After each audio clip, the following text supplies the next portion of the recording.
Okay. So if you go to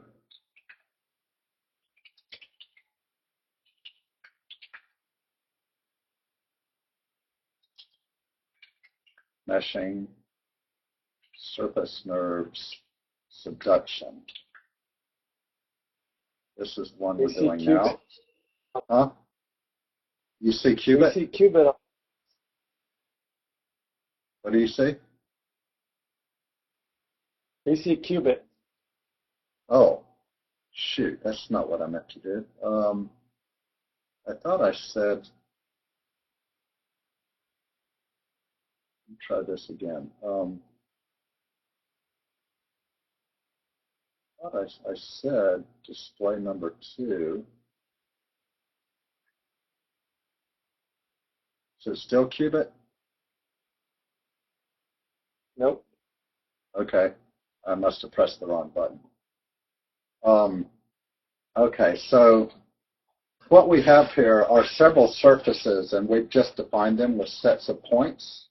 For instance, if we look at, these are points defining the subduction interface. What you can see is that we have 4 contours. There's your 80-kilometer contour, 60, 20, and then this one extends up above the surface because we want it to intersect or go beyond topography and bathymetry. So we're going to use 2 different strategies for creating surfaces.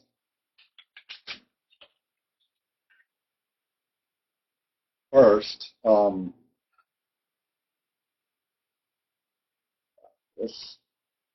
okay, I just written a little Python script here, which will take those points that we had, and then it's going to form a set of intersecting lines that will be used in a qubit journal file.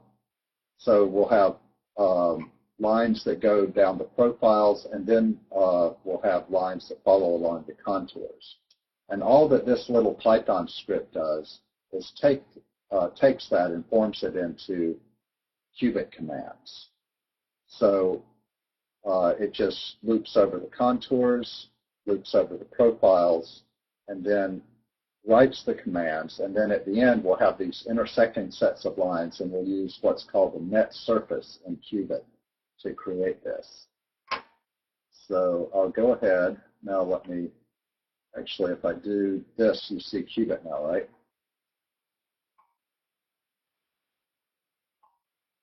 Okay. I'm going to reset my directory to this example.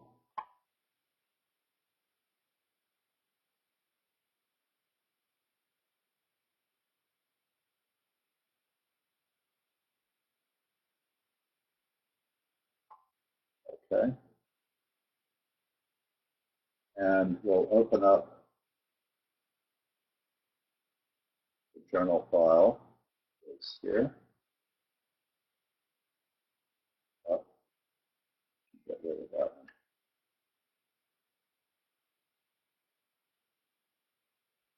First thing I'm going to do is create the subduction interface geometry.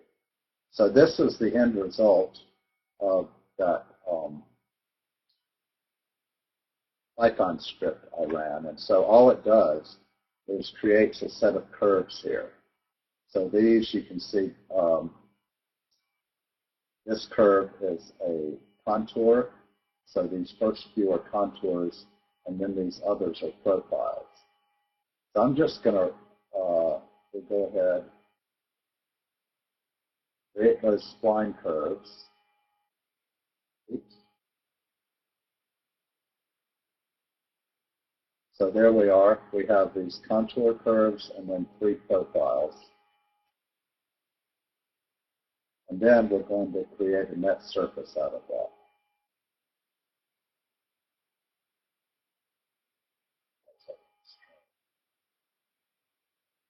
Oh yeah, this one takes just a little while to create.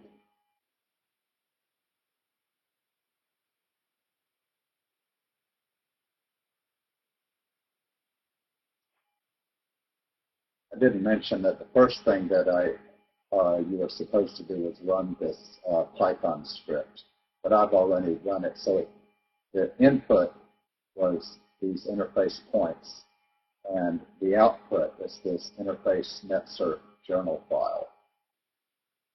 And similarly with all of the other Python scripts, we have another one where we're going to create our splay fault, and another one where we're going to do our topography and bathymetry. Let's see, no, that's still running. So what I can do while we're waiting for that to run, the only one that's at all different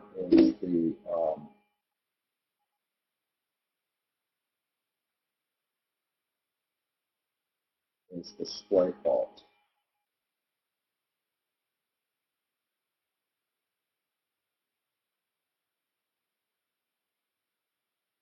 So is that too small? Yeah, it's a little small. That good?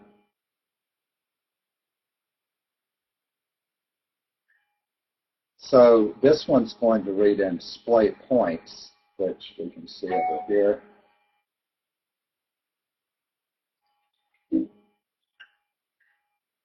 And this is just a set of profiles. We're not bothering with contours here. What we're going to say is that we only know information along profiles. So when you have that, if you don't have intersecting lines, you can use instead what's called a skin surface. And we can, so that's just a set of lines. So rather than looping over profiles and contours, we're just going to loop over profiles, write a bunch of spline curves, and then form those together into a skin surface. Let's see it. So here's our spline surface that we created.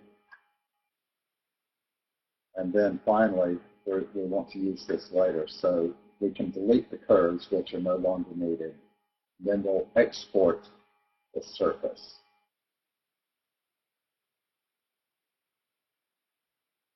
So we've done that. Okay.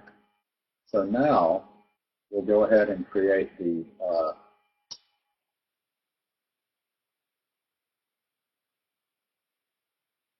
from the interface. We'll do the splay skin surface. So it's the same sort of thing. We're going to form spline curves here, but instead of having intersecting curves, this is just a set of curves lying along the surface that are parallel to each other. And we'll form a skin surface and then export that as an OSIS curved surface over the whole thing.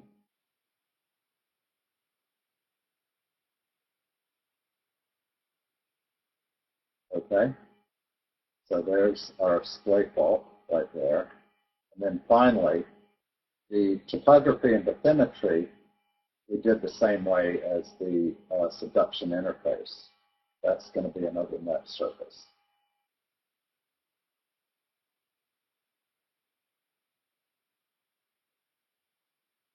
So I'll just form all of that. I'll show you.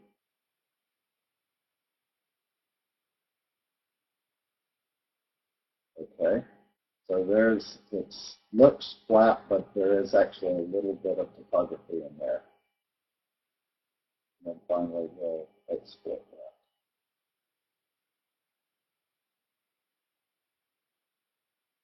that. Okay. So now we've created all these surfaces that we need.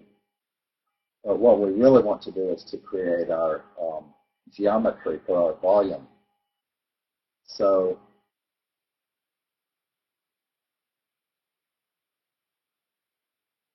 the main part is the mesh.journal file.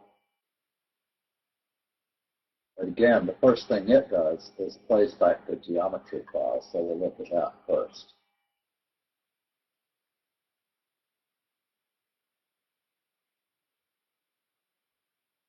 Okay. We're going to again use FFO to do our variables. What I should maybe do is it's going to have already defined a bunch. You can just go here and delete all those variables. So we're just starting all over again here. So again, we'll set the units to SI. And then we're going to start off creating just a block with these dimensions shown right here. Okay? So those define the dimensions of the block to actually create the block. We use the brick command. And then we'll get the ID of this volume and give it and assign it to the variable ID ball.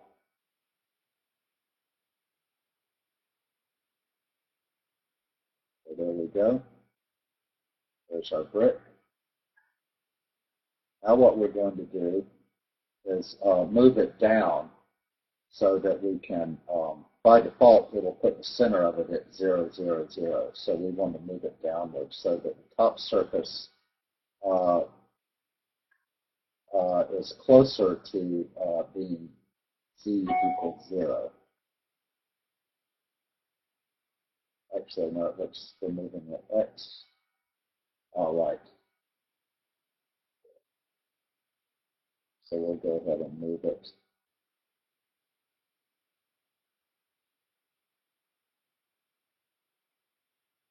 Moved it. Okay, now we're going to import the surfaces that we just created earlier.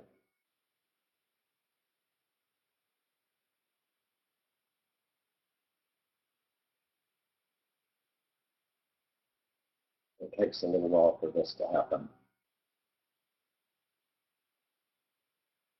Okay, so we've got all of those. Now, what we're going to do is we're going to web cut the block with our topography. That's the first thing we'll do. And then we delete the part that's above where our topography is. So the volume, there's the volume that we're cutting. We're going to cut it with this surface here, which is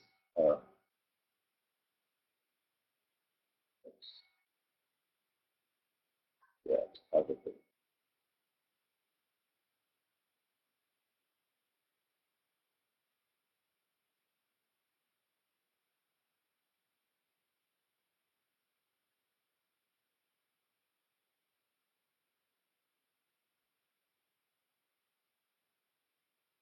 So that takes a little while.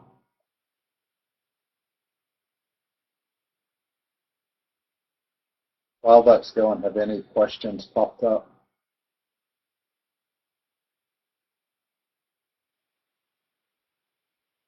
Looks like we're going to get a question here.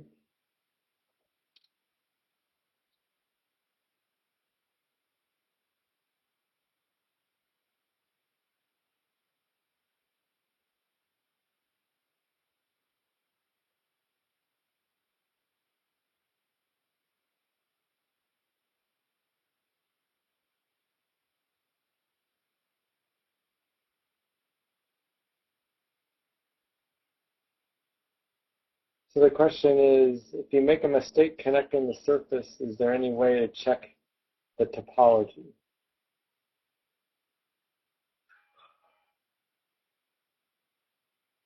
So one thing is if your profiles are, say, you would see on the screen that you'd have a really warped surface.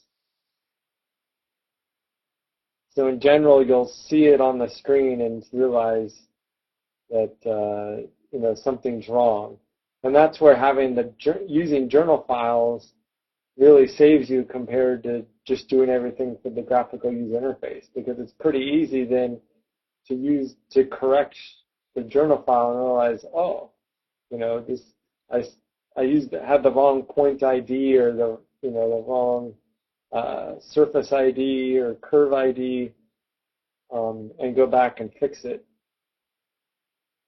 And then you just replay the journal file. Yeah. Okay, so we did that first one, and we threw away the topography, or the stuff above topography. Then we're going to web cut the remaining volume with our subduction interface.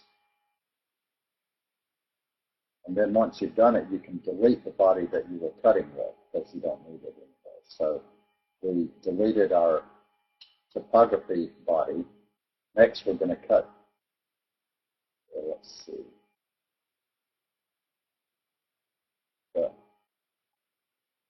Yeah, we're going to cut this volume with the subduction interface. And then we can throw away the subduction interface.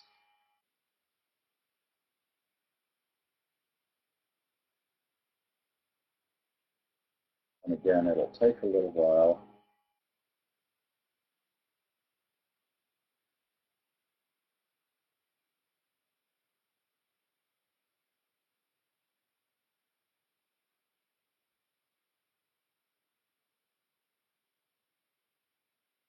Not sure exactly how long. I'm trying to think what else I could show while that's done.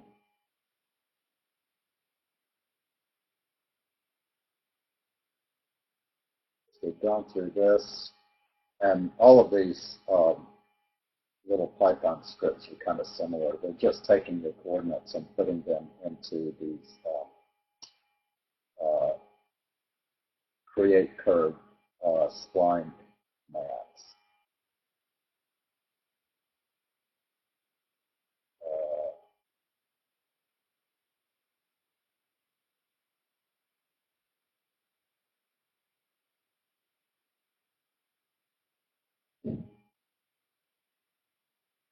I could get a preview. I could go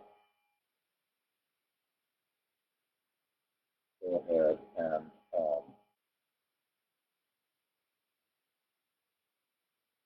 oops.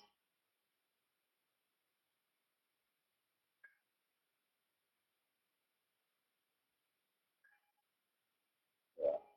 This is a picture of what we're going to end up with. Our subduction thrust, display fault, and then there's just minuscule topography out there that's hard to see. The one thing I'll say about this, that you'll notice that this is our complete model here. For a real model, in general, you would have the boundaries extending much further out, so you would embed this volume within a larger volume. We haven't done it for this simple example, but that's what you would typically do, because you want your boundaries really far away from your region of interest so that they're not influencing your solution. So let me see. No, Qubit's still running.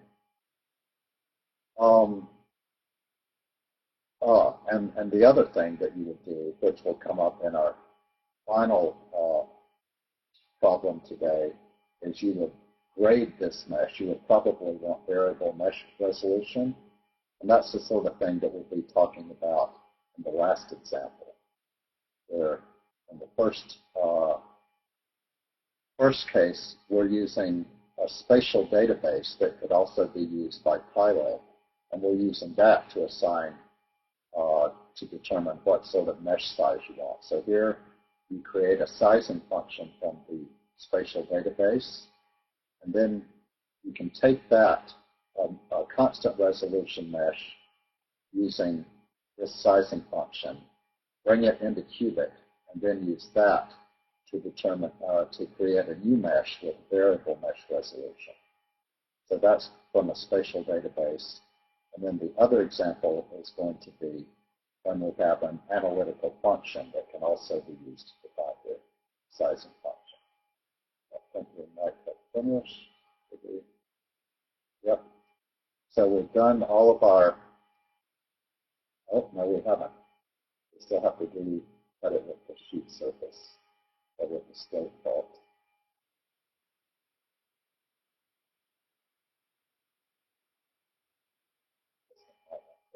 as well.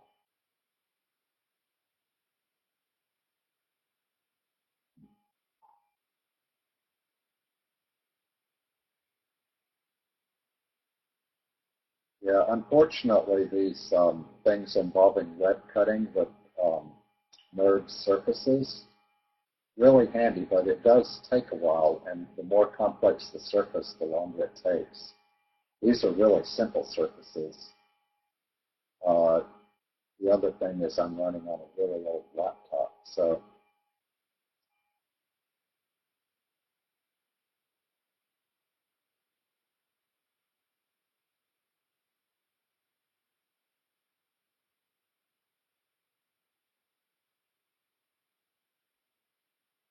okay, so there's that.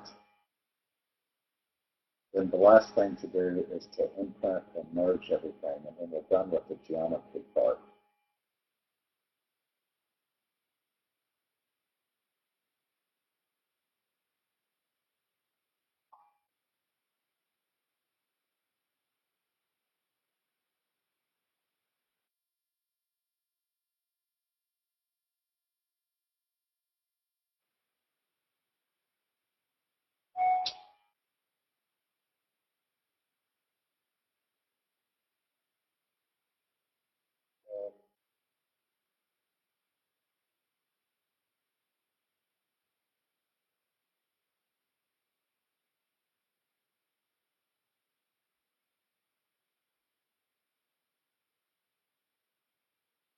If you're having any other questions while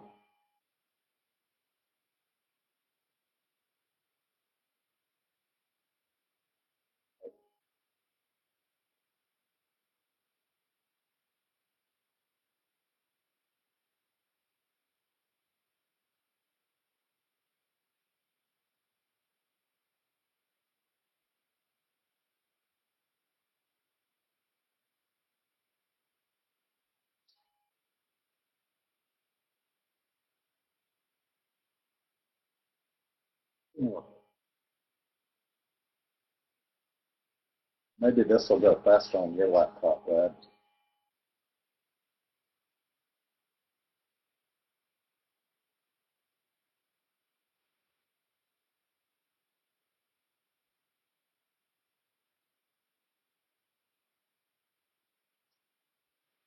Do you want me to bring up the Was that showing up when I example? Oh, you mean just on the regular thing?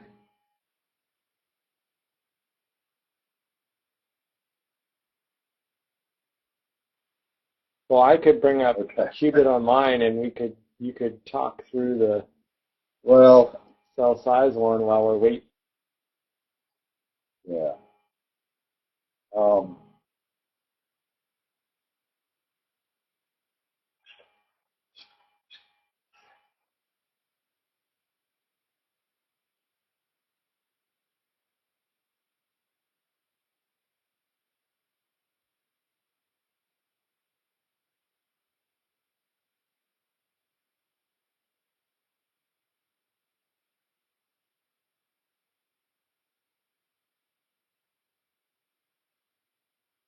Imprinting, but well,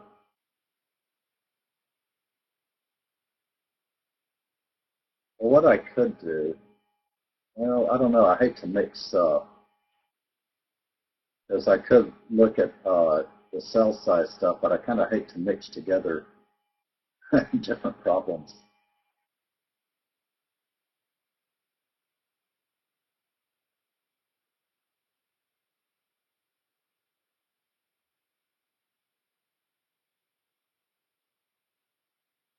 Slowly making progress.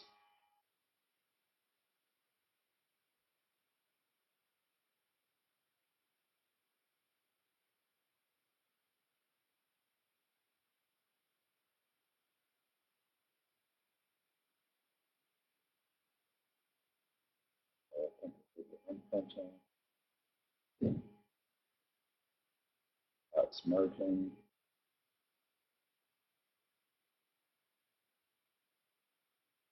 Okay. finally finished the geometry, and so now we have 3 volumes here. So we go back to mesh, done the geometry part. We're going to do pretty simple sizing on this one. So we're just giving it a constant cell size, and then first we mesh the surfaces, and then once it does that, it can mesh the volumes. I'll go ahead and get it going on that. Okay. Oh, wait. What's going on?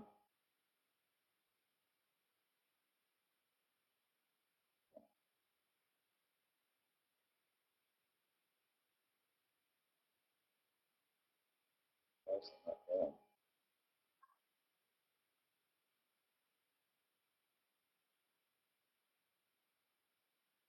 Huh.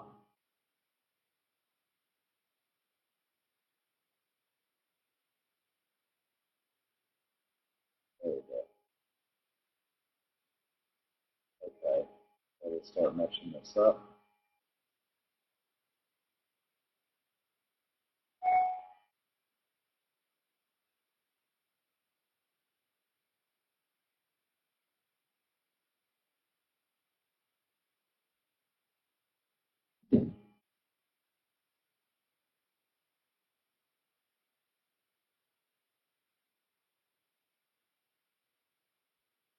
I think I forgot to mention that we're doing tetrahedral elements, so we're setting the scheme to tet mesh.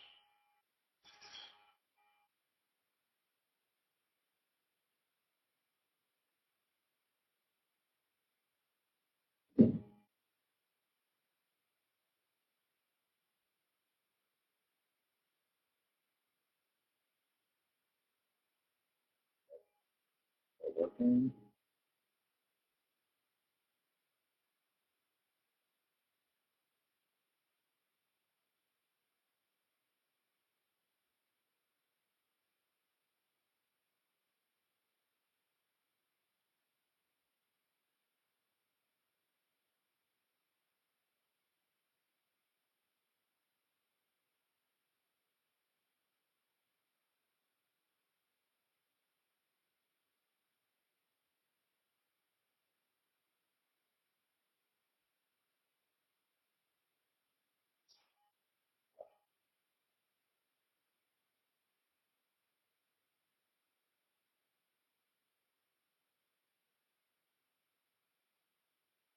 Okay. So now we have the whole thing meshed up using tetrahedral elements, constant size, which is not what you would normally do.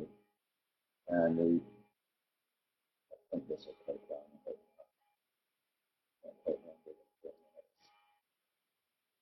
So what we're doing is we're doing smoothing just to improve the element quality a little bit. So if we were to look at this,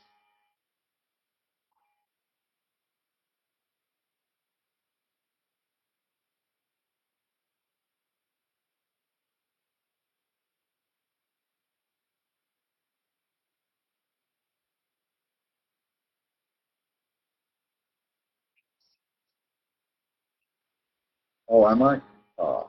You're in the I can't kill it, can I? Yeah, I didn't mean to do that. I don't think I can kill it. Oops. Wondered why that was taking so long.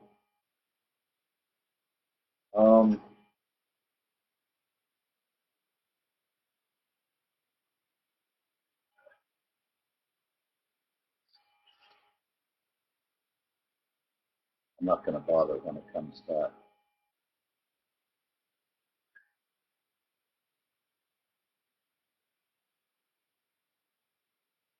If there's anything else I can kill.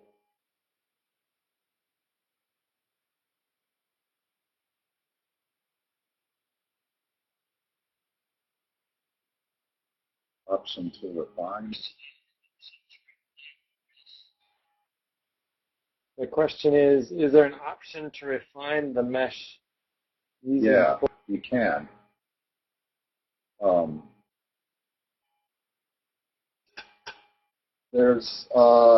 We do that in one of are the benchmarks included or not, are they?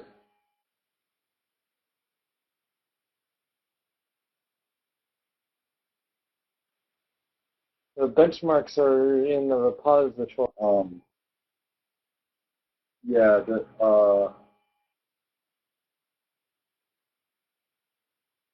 yeah, we have an example where we do it for hexahedral cells, where we define a volume within, like with using coordinates, we tell it x chord greater than this, y chord. Anyway, you define a volume that way, and then you can define within. First, you define a group of cells that falls within that, and then you say define that group of cells. So yes, you can do that.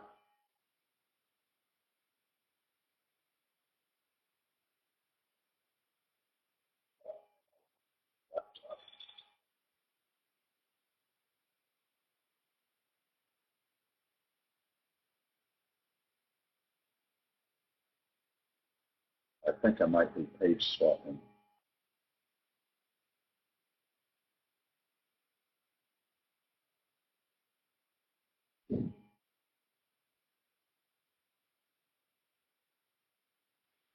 What's that? I've got this far. Maybe you just better kill qubit. What's that? Kill qubit? Maybe you better kill qubit. Well, the only other part of this tutorial is doing the node sets, which, let's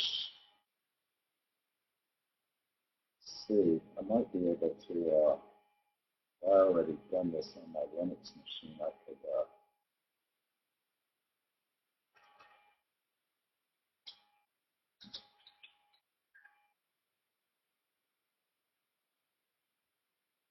okay, so just kill this. I think it'd be better to move on to the sizing one.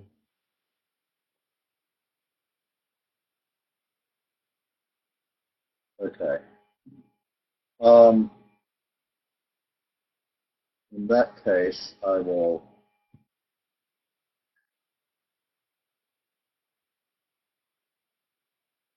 open up